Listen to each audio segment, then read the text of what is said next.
अगर ख्वाहिश कुछ अलग करने की है तो दिल और दिमाग के बीच बगावत जरूरी है। इसी उम्मीद के साथ समझ रहे होंगे क्यों बोल रहे हैं। तो यो सभी को नमस्कार। युवा से आज साधु युवा। जैसा कि आपको पता है कि UGC net JRF professor batch जो चल रहा है अपने अविरल गति से, तो उसी क्रम में हम लोग यूजीसी नेट पाठ्यक्रम का जो 8वां यूनिट है साहित्य का विशिष्ट अध्ययन, उसमें जो 10 रूपक लगा हुआ है, उस 10 रूपक के विभिन्न तथ्यों के बारे में हम लोगों ने पिछले 2-3-4 वीडियो के माध्यम से जो हैं उनके बारे में हम लोगों ने अच्छे से चर्चा कर लिया है। तो उसके बाद जो चीज़ें प्रथम प्रकाश में बच गई थी उसके बारे में हम लोग आज चर्चा करेंगे। तो कौन से ऐसे महत्वपूर्ण हैं, जैसे हम लोगों ने पिछले वीडियो में अभी तक जो अर्थ प्रकृतियाँ हैं, कार्यावस्थाएँ हैं और उनके समन्वय से जो 5 संधि का निर्माण होता है, उन 5 संधियों के बारे में हम लोगों ने जान लिया था। संधियों के जो भेद है उसके बारे में जान लिए थे। तो बात इसके पीछे की ये है कि जो संधि के बारे में बात होती है कि 5 संधियाँ होती हैं। इन्होंने बताया है कि कहे कि जब 5 संधियाँ होती हैं, 5 संधियों से आप जो कहना चाहते हैं वो चीज़ें हो सकती हैं, तो इन संधियों के अलग से उपभेद इत्यादि क्यों किए, आप 5 को 64 के घेरे में क्यों ले गए। तो कहे भैया इसका एक कारण है। कारण ये है कि 64 जो आपके संधि हैं, उन 64 संधियों के 6 प्रयोजन हैं। तो क्या प्रयोजन है ये देख लेते हैं। कितने प्रयोजन बताते हैं? 6 प्रयोजन बताते हैं। कितने? 6 प्रयोजन। तो क्या 6 प्रयोजन ये है कि इष्टस्यार्थस्य रचना। किसी भी नाटक का या किसी भी कथांश का या कोई भी चीज हो, जब उसकी आप शुरुआत करते हैं तो उसका कोई ना कोई एक लक्ष्य होता है।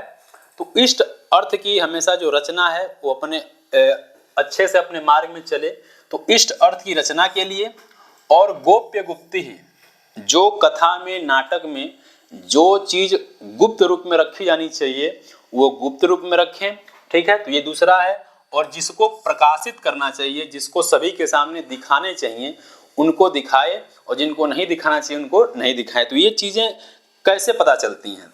ये सब संधियों के माध्यम से पता चलती है। इससे उसी में कहे कि रागः प्रयोगस् रागः, जैसे क्या होता है कि नाटक के कथानक को इस प्रकार से दिखाना चाहिए कि उसका प्रत्येक अंश मनोरंजक पूर्ण होना चाहिए और संयोजित रूप से जो हो वो अंश एक दूसरे से इंटरलिंक करें। ये नहीं कि कोई कथा चल रहा है तो पीछे के कथा से कोई मतलब ही नहीं है।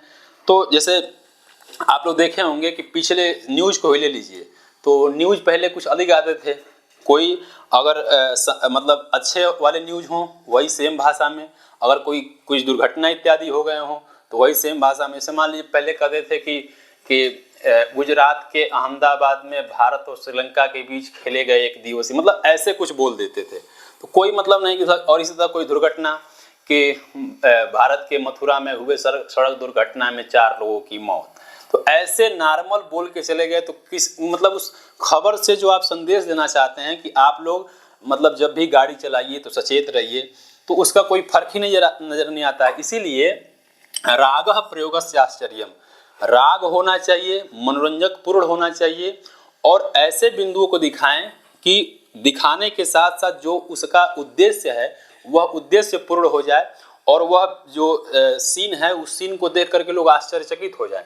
और वृत्तान्तस्यानुपक्षयः, और जो आपके कथा का जो रोड है वो कभी बीच में टूटे नहीं, वो बना रहे। तो इसीलिए संधियों के माध्यम से अलग अलग चीज़ों को अलग अलग परिभाषिक शब्दों के नाम से उन्होंने दिए हैं कि ऐसे आएंगे, इस चीज़ को तो हम ऐसे कह सकते हैं। यदि मान लीजिए कोई करुणा की अवस्था का हमको मतलब मंचन कराना हो या श्रृंगारिक अवस्था का मंचन कराना हो, तो करुणा और श्रृंगार को एक हम ही तो कर नहीं सकते हैं। दोनों के अवस्थाओं को अलग अलग जब तक नहीं दिखाएंगे, सीन को देख करके ऐसा नहीं लगेगा कि ये श्रृंगारिक अवस्था वाला है कि ये करुण अवस्था वाला है। जब तक इसमें फर्क नहीं नजर आएगा तब तक उसका कोई मतलब नहीं आएगा। कुल मिलाकर बात यह है कि संध्यांगों की रचना इन्होंने इसलिए की है कि रूपकों में उत्कृष्टता आए।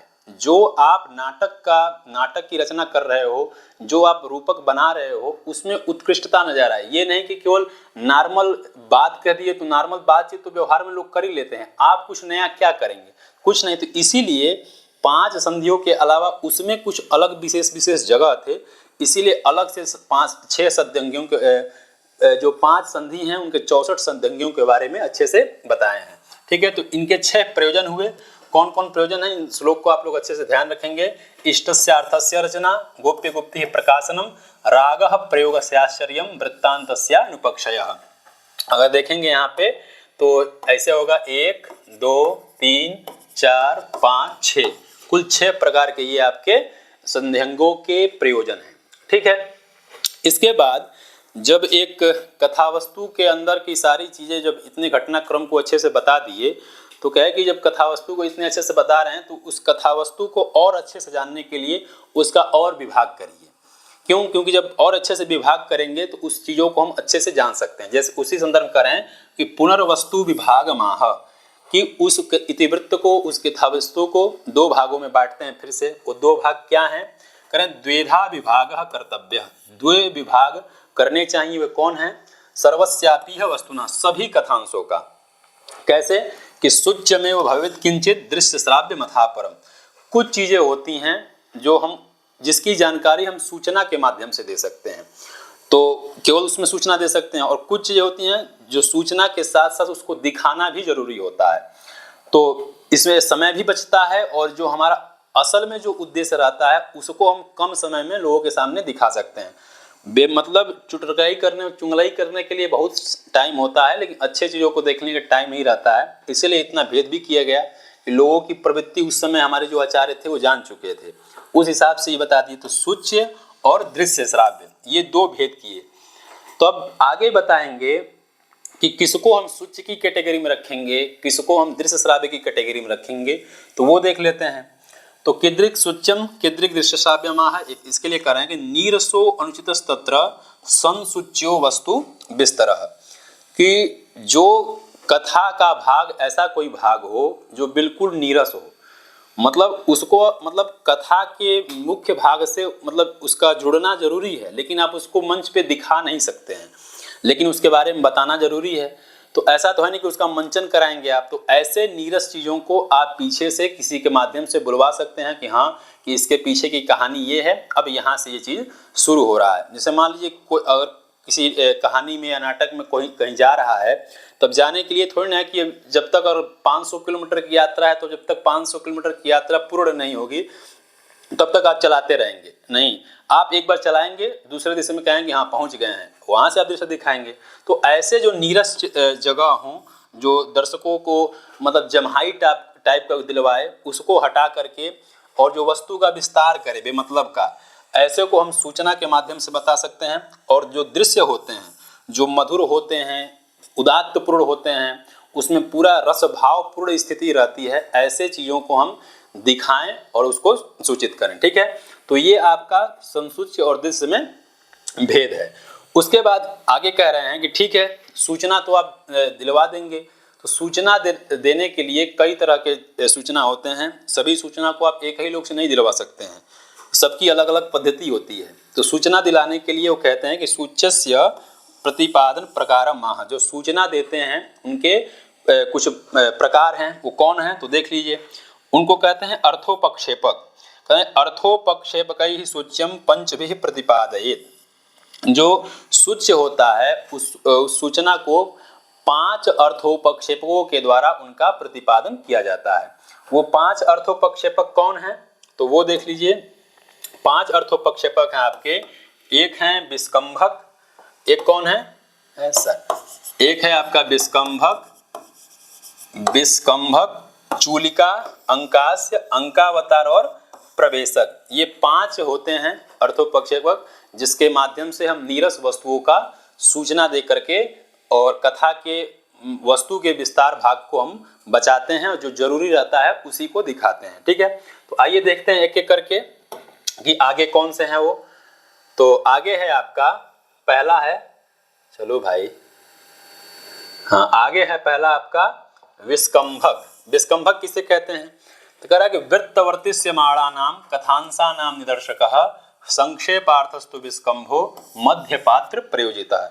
इसमें यह इंपॉर्टेंट है, मध्य पात्र प्रयोजितः।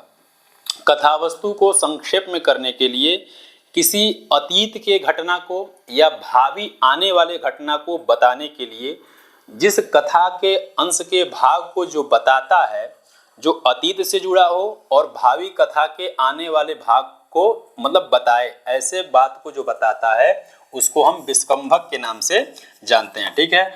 और इस विस्कंभक को कोई मध्य पात्र से जो युक्त रहता है, जैसे राजा हुआ, राजा कोई सेनापति इत्यादि हुआ, वह इसको बताता है। ठीक है, कि फलाने आ रहे हैं, फलाने जा रहे हैं, जब आ जाएंगे तो उसको आप देखेंगे। तो वृत्तवर्धिष्यमाणानाम, तो क्या करना है आपको, इस पूरे लक्षण को अच्छे से रट लेना है, इसके अंदर तोता बन जाना है आपको, क्योंकि इसके अलावा और कोई नहीं है। क्योंकि अगर इसको आप अच्छे से नहीं रटेंगे तो कहीं से घुमा फिरा के प्रश्न पूछेगा, आप उत्तर नहीं दे पाएंगे। ठीक है। सद्विधः क विस्कंभकः द्विविधः, जो विस्कंभक होता है वो दो तरह के होता है। वो कौन कौन? एक शुद्ध होता है, एक संकीर्ण होता है।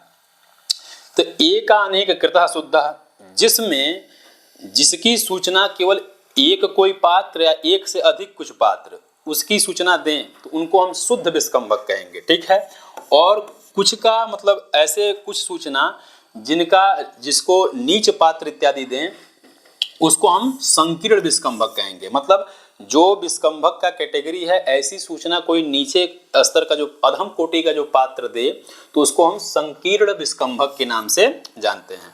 तो इस प्रकार से जो पांच अर्थोपक्षेपकों में जो पहला है विस्कंभक, उसके लक्षण हैं वो दो तरह के होते हैं। कौन कौन? एक शुद्ध होता है, एक संकीर्ण होता है। तो इसको आप लोग ध्यान रखेंगे। अगला है आपका प्रवेशक।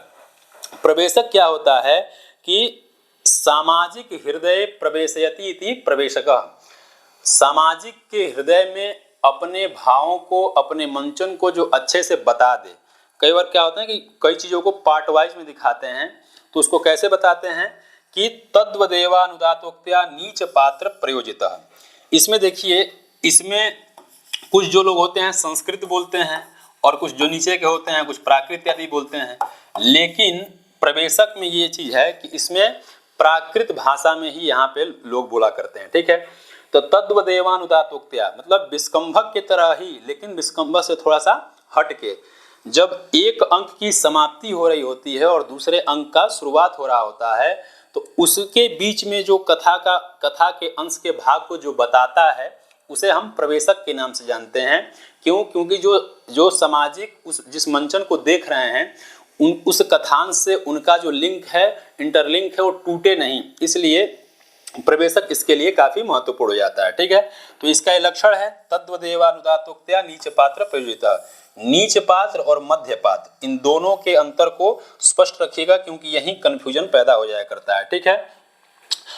तीसरा आपका है चूलिका। चूलिका क्या होता है वो देख लेते हैं। अंतर्जवनिका संस्थैर चूलिकार्थस्य सूचना। जब आप देखते होंगे कि मंच कोई बना रहता है चाहे ऐसा कुछ, तो दो पार्ट में रहता है। एक पीछे सज्जा श्रृंगार इत्यादि वाला रहते हैं और एक बाकी जहाँ से चीजें दिखाई जाती हैं, तो अंतर्जवनिका कहते हैं जो पीछे वाला हिस्सा रहता है। तो वही कह रहे हैं कि अंतर्जवनिका संस्थैहि, मतलब अंतर्जवनिका में जो बैठे हुए हैं उनके द्वारा ऐसे किसी सूचना को दिया जा रहा है जो नीरस हो। पहले मतलब उसको बताना जरूरी है, दिखाना जरूरी नहीं है। तो मतलब अंतर्जवनिका में बैठे पात्रों के द्वारा जिससे सूचना दी जाती है उसको हम चूलिका के नाम से जानते हैं। ठीक है। तो अंतर्जवनिका संस्थैहि अर्थस्य सूचना कौन देता है? तो चूलिका देता है। इस बात को अच्छे से आप लोग ध्यान रखेंगे, इस लक्षण को अच्छे से ध्यान रखेंगे। ठीक है। ये जो पांच अर्थोपक्षेपक हैं उसमें से तीन के बारे में हम लोग ने जान लिया, विस्कंभक, प्रवेशक और चूलिका। ठीक है। आगे चलते हैं। आगे है आपका अंकास्य होगा, और क्या, हाँ अंकास्य है। अंकास्य क्या होता है वो देख लेते हैं। कह रहा है कि अंकांत पात्रैहि अंकास्यम छिन्नांकस्यार्थ सूचनात्। ठीक है। जब देखते हैं कि यह कोई मंचन होता है, तो जब मंचन कोई हो जाता है अंतिम में, तो जो लोग उस समय मंच पे खड़े होकर के जिसका अभिनय कर रहे होते हैं, समय पूर्ण होने के बाद उनका अभिनय पूर्ण हो जाता है।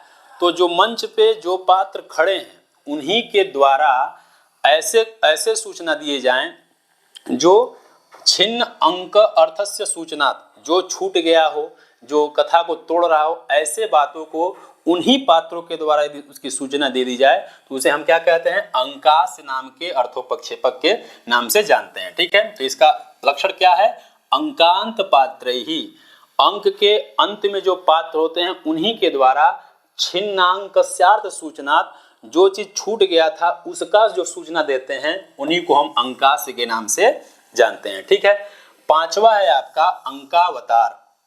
अंकावतार किसे कहते हैं, कह रहा है कि अंकावतारस्तु अंकांते पातोंकस्य विभागतः।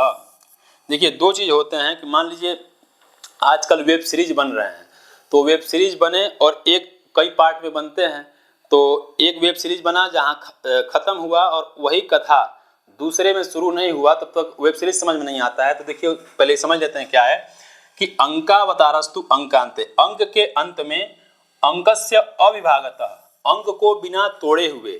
यदि मान लीजिए कि कोई एक एपिसोड है उसमें कोई किसी को मारने जा रहा है और उस एपिसोड में मार नहीं पाया, हो सकता है बीच में अपना ट्रैफिक इत्यादि में फंस गया, उसके पास नहीं पहुंच गया, वहीं पे अगर 1 घंटे का हो गया तो भाई लंबा तो आप एपिसोड नहीं दिखा सकते हैं, वहीं पे रुक जाइए। जब आप शुरुआत करेंगे अगले एपिसोड की तो ये नहीं कि फिर से वो तैयार होगा फिर मारने के लिए चलेगा, ऐसा नहीं, उसी ट्रैफिक से आगे शुरू कर देंगे। तो बिना कथा को तोड़े हुए उसी स्थिति को लेकर के दूसरे अंक में उसकी शुरुआत कर दिए, तो इस अवस्था विशेष को क्या कहते हैं, अंकावतार के नाम से जानते हैं। ठीक है, तो ये आपके 5 जो अर्थोपक्षेपक हैं जिसके माध्यम से हम नीरस वस्तु के जानकारी देते हैं, जिससे हम वस्तु के जो कथा वस्तु होती है उसका विस्तार नहीं हो। ये जो 5 अर्थोपक्षेपक हैं, विस्कंभक, चूलिका, प्रवेशक, अंकास और अंकावतार, इन 5 के लक्षण को आप लोग नोट करेंगे, इसको अच्छे से लिख लेंगे, तो यहाँ से यदि प्रश्न बनेगा तो आपके गलत नहीं होंगे। ठीक है, तो आगे कह रहा है कि ये भी संसूचेत सूच्यम, ये जो आपके अर्थोपक्षेपक हैं, संसूचेत सूच्यम, जो सूच्य हैं उनको सूचित करना चाहिए, और दृश्यम अंक ही प्रदर्शित, और जो दिखाने वाला हो, जिसको देखने के लिए बना हो, उसको आप दृश्य के साथ प्रदर्शित करा सकते हैं। ठीक है, दृश्य के माध्यम से या सूचना दृश्य दोनों के माध्यम से। ठीक है, तो इस प्रकार से अर्थोपक्षेपकों का हम नाटकों में प्रयोग करते हैं। ठीक है, इसके बाद कह रहे हैं कि नाटकों की जो स्थिति होती है उसके यदि नाट्य धर्म के हिसाब से देखें तो हम कथा वस्तु को और 2-3 भागों में बांट सकते हैं। तो इसी बारे में बात कर रहे हैं कि नाट्य धर्मम अपेक्षित पुनर्वस्तु त्रिधा स्थिते।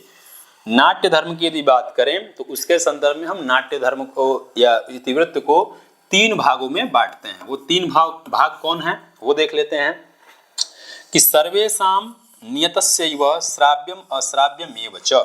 ठीक है, एक होता है जिस कथा को आप सबको बता सकते हैं, भाई जो चीजें होती हैं जो आप सार्वजनिक रूप से कहते हैं, कुछ चीजें होती हैं जो आपके परिवार के अंदर ही रहता है, सीमित मतलब लोगों को बता सकते हैं। ठीक, वो आता है नियत श्राव्य में होता है। ठीक है, और एक आता है कि श्राव्य हो, एक होता है अश्राव्य हो। ठीक है, तो देख लेते हैं कि इसमें किसको क्या कहते हैं। तो पहले दिए कि सर्वं श्राव्यम प्रकाशम स्यात्, जो सबको बताने लायक हो, किसी से छुपाने लायक नहीं हो, उसको आप सबको बता दीजिए। और कह रहा है कि अश्राव्यम स्वगतम मतम, और जो नहीं बताने लायक हो उसके अपने अंदर पचा ले जाइए। तो सर्वश्राव्यम प्रकाशम स्यात् अश्राव्यम स्वगतम मतम, जो चीज प्रकाशित करने वाला लायक हो उसको प्रकाशित कर दीजिए, जो बचाने लायक हो उसको बचा लीजिए। कई बार क्या होता है ना कि कुछ चीजें बचाने से भी हमारी जो कुछ रिश्ते होते हैं वो बच जाया करते हैं, लेकिन ईगो के आगे इस समय आजकल सब गौण हो गया है। तो ये हो गए श्राव्य और अश्राव्य, ये 2 भेद हो गए। एक हो गया आपका जो कुछ लोगों को बता सकते हैं, आपके बीच में यदि झगड़ा हो गया है तो सब अपने बातों को सबके सामने शेयर कर नहीं सकते हैं, तो जो कम वाला एरिया रहता है उसको नियत श्राव्य के नाम से कह सकते हैं। तो नियत श्राव्य किसे कहते हैं वो बता रहे हैं कि द्विधान्य नाट्य धर्माख्यम जनांत और अपवारित। जो नियत श्राव्य है उसको 2 तरह से बताते हैं। नियत श्राव्य के 2 भेद होते हैं, एक होता है जनांतिक और एक होता है आपका अपवारित। ठीक है, तब ये देख लेते हैं जनांतिक किसे कहते हैं और अपवारित किसे कहते हैं। तो जनांतिक का लक्षण करते हैं कि त्रिपताका करेणान्या नपवार्यांतरा कथाम अन्योन्यामंत्रणम यत् स्यात् जनान्ते तत् जनांतिकम। देखिए, जब आप किसी मंच पे खड़े रहते हैं और मंच पे एक साथ कई पात्र खड़े हैं, ठीक है, लेकिन दर्शकों को ये लगना चाहिए कि आप केवल उनको बता रहे हैं, बगल वाले को सुनाई ना दे, आपको तो दिखाना है। तो चारों उंगलियों को खड़ी कर लीजिए, जिसको मतलब जिसको नहीं बताना है उसके तरफ, और ये जो अनामिका है उसको थोड़ा सा नीचे कर लीजिए, मतलब चुंगली टाइप का, और आपका जो मुख हो वो दर्शकों के सामने होने चाहिए, ठीक है। तो इस प्रकार से यदि आप कोई बात कह रहे हैं तो वो जो अवस्था होता है वह होता है आपका जनांतिक, कि बहुत सारा कमीना है, इस टाइप का कुछ कह दिए आप, तो भाई आप सामने नहीं कह सकते हैं, लेकिन आपके अंदर मन में है गुस्सा, लेकिन सामने वाले से फटती आपकी है, नहीं कह सकते हैं, तो जनांतिक का प्रयोग करिए, कह लीजिए। अंदर के बातों को नहीं निकालेंगे ना तो बहुत तड़पेंगे, तो अंदर के बातों को निकाल लिया करिए, तो एक सहायक भी है ये। दूसरा है आपका अपवारित।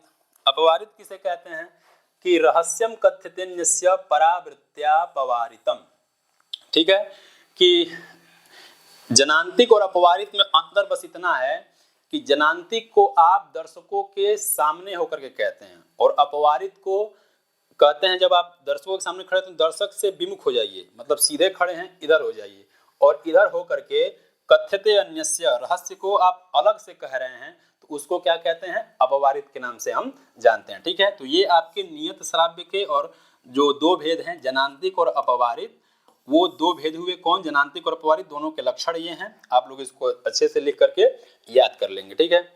एक होता है आकाश भाषित। देखे होंगे कि कुछ लोग होते हैं जो अपने मन में बड़बड़ किए रहते हैं, तो ऐसा तो है नहीं कि वो कुछ लोग अपने कैटेगरी में आते हैं, कुछ लोग कुछ अलग कैटेगरी में आते हैं, तो उसको यदि एक पारिभाषिक नाम दिया जाए तो वो पारिभाषिक नाम होगा आपका आकाश भाषित, ठीक है।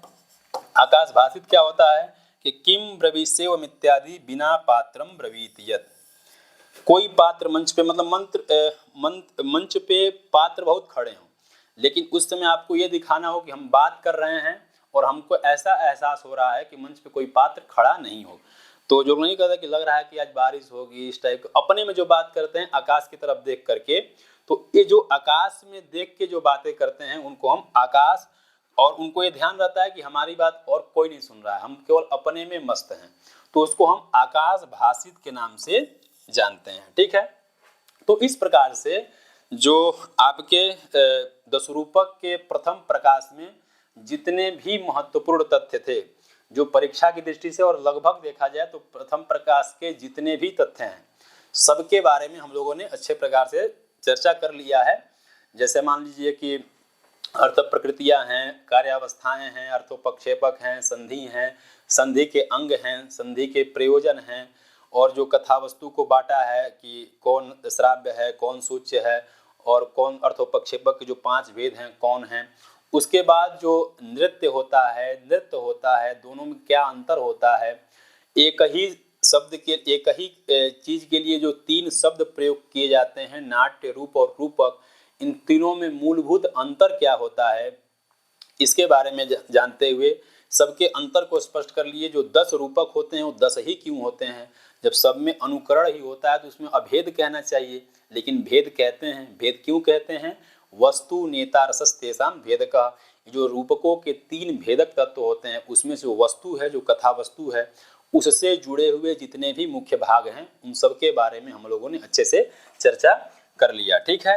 तो यदि आप पूरा शुरू से वीडियो देखे होंगे तो सभी चीज़ों को आपको अच्छे से जानकारी होगी, यदि नहीं देखे हैं तो पूरा एक बार अच्छे से देखिए, तो आपके जो दशरूपक का प्रथम प्रकाश है तो आपका पूरा क्लियर हो जाएगा। तो इस प्रकार से आपका दशरूपक के प्रथम प्रकाश यहीं संपूर्ण होता है। आगे जो आपका तृतीय प्रकाश लगा है वो आगे की वीडियो के माध्यम से जानेंगे। तो आज की वीडियो में बस इतना ही। सभी को नमस्कार। युवा स्यात् साधु युवा, मस्त रहिए, तंदुरुस्त रहिए, जहाँ रहिए आबाद रहिए। नमस्कार। युवा स्यात्।